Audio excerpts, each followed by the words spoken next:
ओम शांति। 27 अप्रैल 2026 की मुरली है।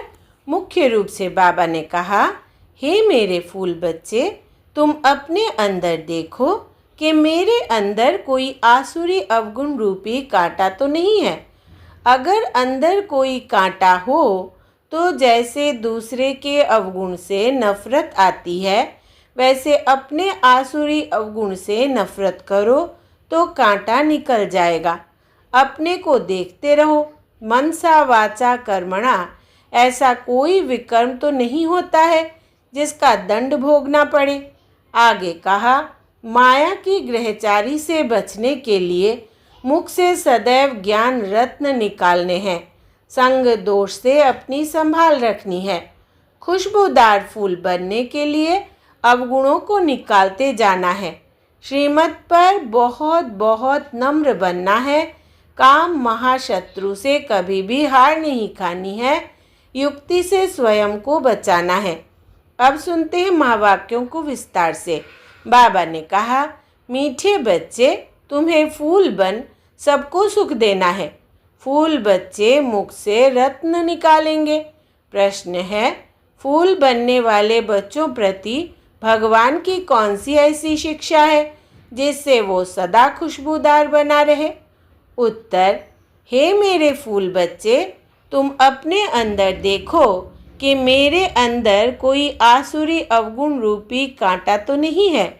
अगर अंदर कोई कांटा हो तो जैसे दूसरे के अवगुण से नफरत आती है, वैसे अपने आसुरी अवगुण से नफरत करो तो कांटा निकल जाएगा। अपने को देखते रहो। मनसा वाचा कर्मणा, ऐसा कोई विकर्म तो नहीं होता है जिसका दंड भोगना पड़े। ओम शांति। रूहानी बच्चों प्रति रूहानी बाप बैठ समझाते हैं।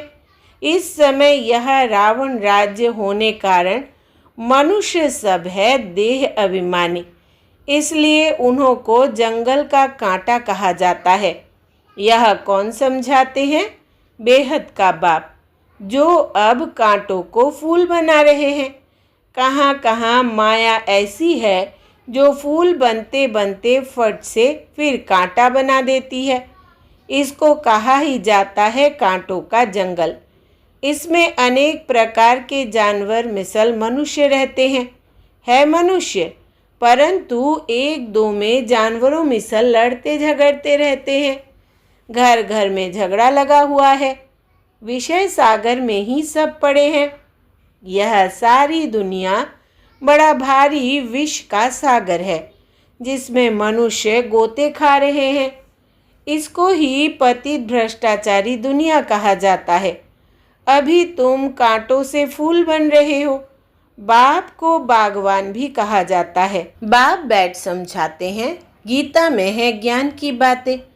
और फिर मनुष्यों की चलन कैसी है वो भागवत में वर्णन है।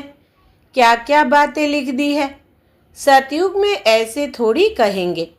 सतयुग तो है ही फूलों का बगीचा। अभी तुम फूल बन रहे हो। फूल बनकर फिर कांटे बन जाते हैं। आज बड़ा अच्छा चलते फिर माया के तूफान आ जाते हैं। बैठे बैठे माया क्या हाल कर देती है। बाप कहते रहते हैं, हम तुमको विश्व का मालिक बनाते हैं। भारतवासियों को कहते हैं तुम विश्व के मालिक थे। कल की बात है।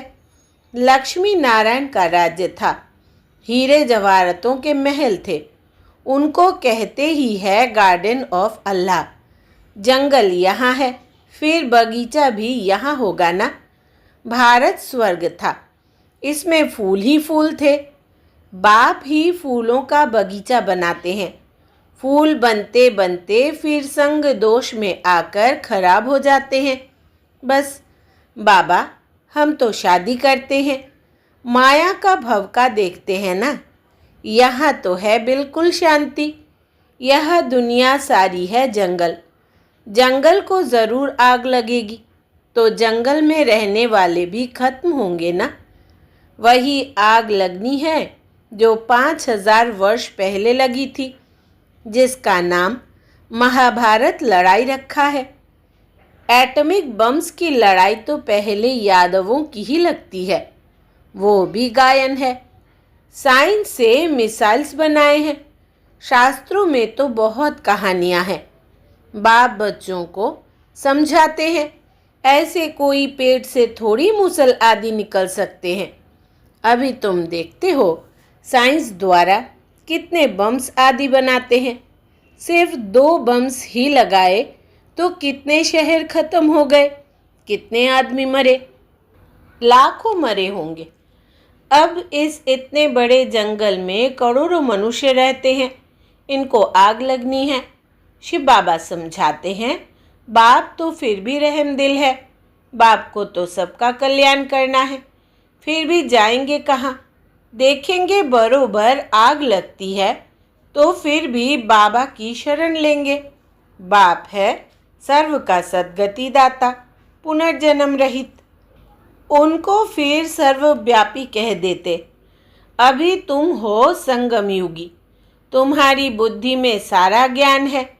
मित्र संबंधियों आदि के साथ भी तोड़ निभाना है।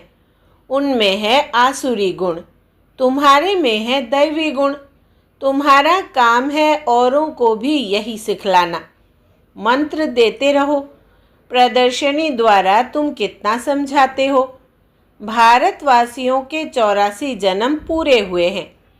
अब बाप आए हैं मनुष्य से देवता बनाने, अर्थात नरकवासी मनुष्यों को स्वर्गवासी बनाते हैं। देवता स्वर्ग में रहते हैं। अभी अपने को आसुरी गुणों से नफरत आती है। अपने को देखा जाता है हम दैवी गुणों वाले बने हैं, हमारे में कोई अवगुण तो नहीं है।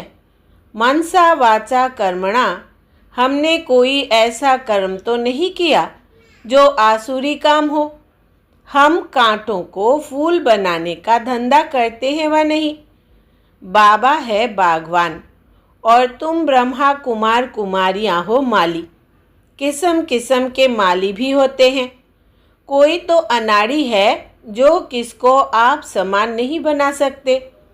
प्रदर्शनी में बागवान तो नहीं जाएंगे, माली जाएंगे। यह माली भी शिव बाबा के साथ है, इसलिए यह भी नहीं जा सकता। तुम माली जाते हो सर्विस करने के लिए, अच्छे अच्छे मालियों को ही बुलाते हैं। बाबा भी कहते हैं अनाड़ियों को ना बुलाओ। बाबा नाम ही बतलाते हैं। 3rd क्लास माली भी है ना। बागवान प्यार उनको करेंगे जो अच्छे अच्छे फूल बनाकर दिखाएंगे, उस पर बागवान खुश भी होगा। मुख से सदैव रत्न ही निकालते रहते हैं। कोई रत्न के बदले पत्थर निकालेंगे तो बाबा क्या कहेंगे। शिव पर अक के फूल भी चढ़ाते हैं ना, तो कोई ऐसे भी चढ़ते हैं ना। चलन तो देखो कैसी है। कांटे भी चढ़ते हैं, चढ़कर फिर जंगल में चले जाते हैं। सतो प्रधान बनने बदले और ही तमो प्रधान बनते जाते हैं। उनकी फिर क्या गति होती है। बाप कहते हैं मैं एक तो निष्कामी हूँ और दूसरा पर उपकारी हूँ। पर उपकार करता हूँ भारतवासियों पर जो हमारी ग्लानि करते हैं। बाप कहते हैं मैं इस समय ही आकर स्वर्ग की स्थापना करता हूँ।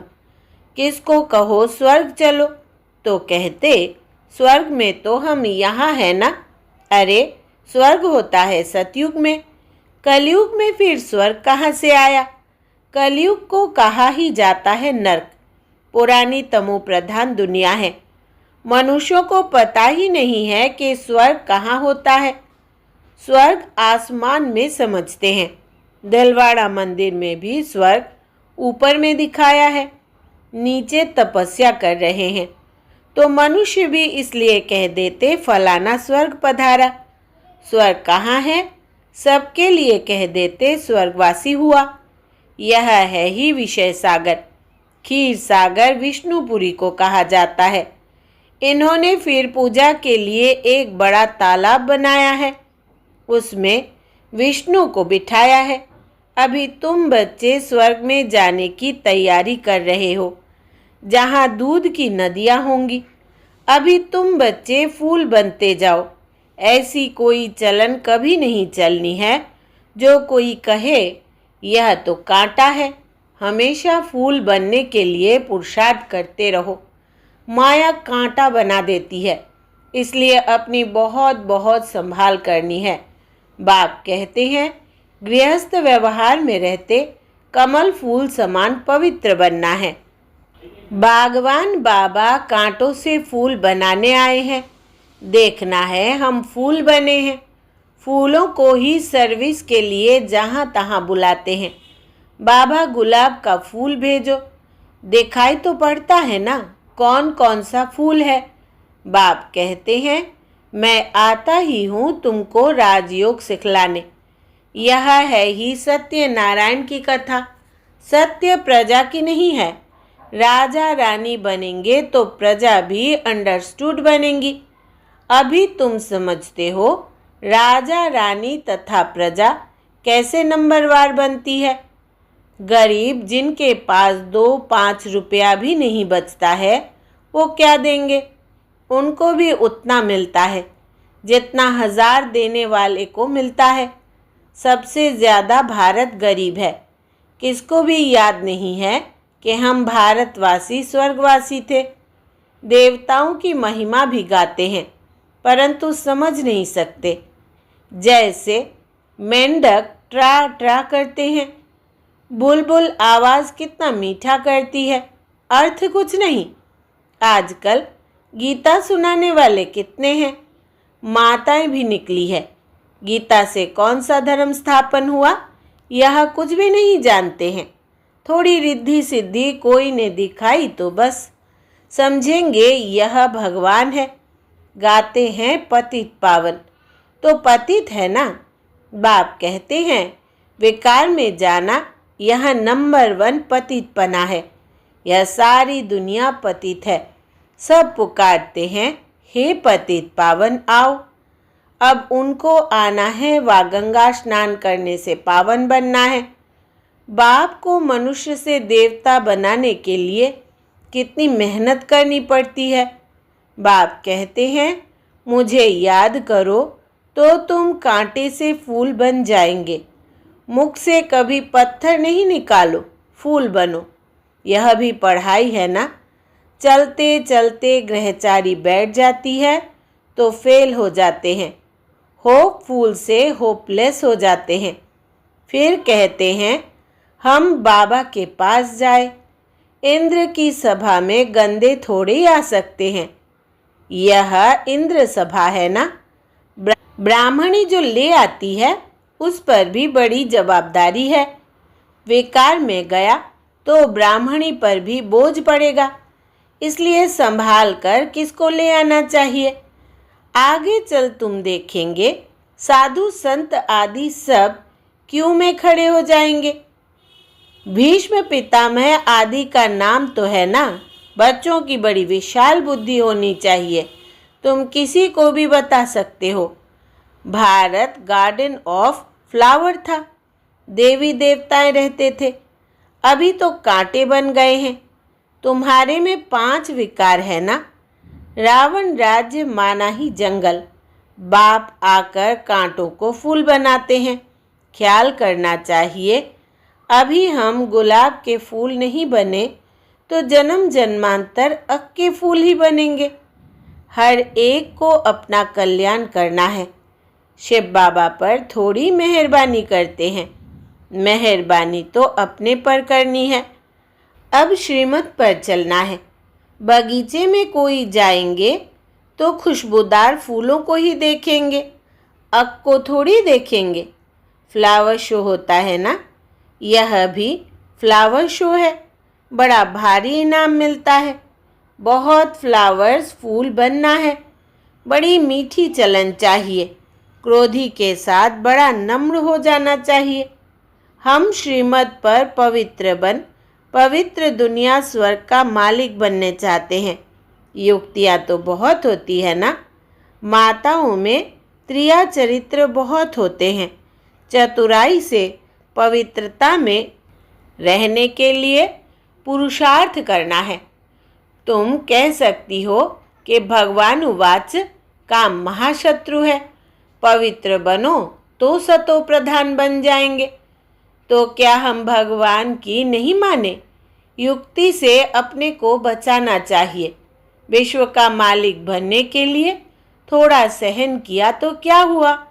अपने लिए तुम करते हो ना। वो राजाई के लिए लड़ते हैं, तुम अपने लिए सब कुछ करते हो। पुरुषार्थ करना चाहिए। बाप को भूल जाने से ही गिरते हैं।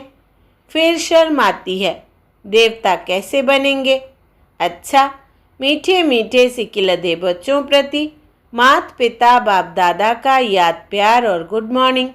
रूहानी बाप की रूहानी बच्चों को नमस्ते। हम रूहानी बच्चों की रूहानी माता पिता बाप दादा को याद प्यार, गुड मॉर्निंग और नमस्ते बाबा नमस्ते। धारणा के लिए मुख्य सार।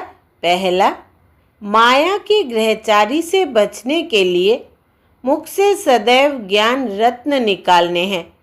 संग दोष से अपनी संभाल रखनी है।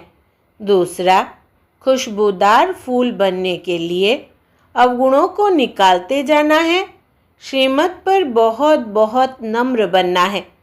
काम महाशत्रु से कभी भी हार नहीं खानी है। युक्ति से स्वयं को बचाना है। वरदान है, शक्तियों को करामात के बजाय कर्तव्य समझकर प्रयोग करने वाले पूजन व गायन योग्य भव। विस्तार है, याद द्वारा जो शक्तियों की प्राप्ति होती है उन्हें करामत समझकर प्रयोग नहीं करना, लेकिन कर्तव्य समझकर कार्य में लगाना। उन मनुष्यों के पास रिद्धि सिद्धि की करामत होती है, लेकिन आपके पास है श्रीमत। श्रीमत से शक्तियाँ ज़रूर आती है, इसलिए संकल्प से कर्तव्य सिद्ध होते हैं। संकल्प से किसको कार्य की प्रेरणा दे सकते हो, यह भी शक्ति है। लेकिन श्रीमत में जब अपनी मनमत मिक्स ना हो तब गायन और पूजन योग्य बनेंगे। स्लोगन है, किसी भी प्रकार की हलचल में दिल शिकस्त होने के बजाय बड़ी दिल वाले बनो। किसी भी प्रकार की हलचल में दिल शिकस्त होने के बजाय बड़ी दिल वाले बनो। यह व्यक्ति इशारे महान बनने के लिए मधुरता और नम्रता का गुण धारण करो। जो सरल चित्त है वही मधुरता के गुण संपन्न है, वही सदा हर्षित रहते हैं। हर्षित चित्त है तो सबको आकर्षित करते हैं। हर्षित का अर्थ ही है अतीन्द्रिय सुख में झूमना। ज्ञान का सुमिरन करते, अव्यक्त स्थिति का अनुभव करते, अतीन्द्रिय सुख में झूमना, इसको कहा जाता है हर्षित। ऐसा जो हर्षित रहता है वही आकर्षित करता है। अच्छा, ओम शांति।